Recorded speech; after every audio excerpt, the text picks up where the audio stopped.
मो हरचंडी पाख बुलिया को आसती सांगरे मो झील थिला से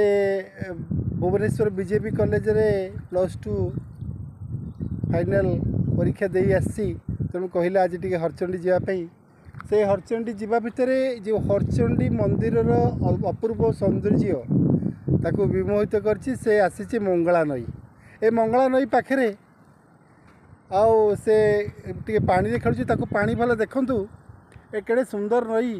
एपटे सूर्यंकर अस्तिम किरण एवं सुंदर गछ लता एवं जोटा कि आमर एपटे बेसी आकाशी एवं काजू जंगल झाऊ जंगल ता भितर आउ झी मोर आसी किछि समय बुलिबो किछि समय मनोरंजन करिवो एवं ता भितर ए अपूर्व सौंदर्य को उपलब्धि करिवो जोटा कि आम प्रति मानवीय जीवन सत्यार गोटे मूल्यबोध को सूचाई थाए यही अपूर्व सौंदर्य एवं अपूर्व सबुजिमा एटी आम देखु नाहाटे अच्छी नदी रे एटी सेपटे आरपटे नाहाटे अच्छी आरपटे लोक भी अच्छा आईटी मो झील पुणी खाली सब फोटो उठेबार व्यस्त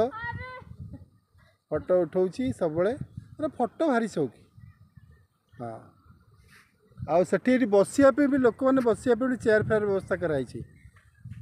सुंदर गछ एवं चेयर फेयर व्यवस्था कराई लोक मैंने सब आसुँच देखुं बढ़िया जगह तेणु आपण मैंने भी एठिक आसतु एठार सौंदर्य को उपलब्धि करूँ एवं हरचंडी जगह जोटा कि गोटे ओडिशा कहीं समग्र भारत वर्ष में गोटे सुंदर पिकनिक स्पॉट एटी बनभोजी करूँ एठाकार बनभोजी एक नियारा अनुभूति आनी दिए तेणु आपण आसतु आपण बंधुबांधव को कहतु ये जगार आसी भोजी करिवार गोटे नियारा स्वाद परखु। जय हरचंडी, जय माँ हरचंडी।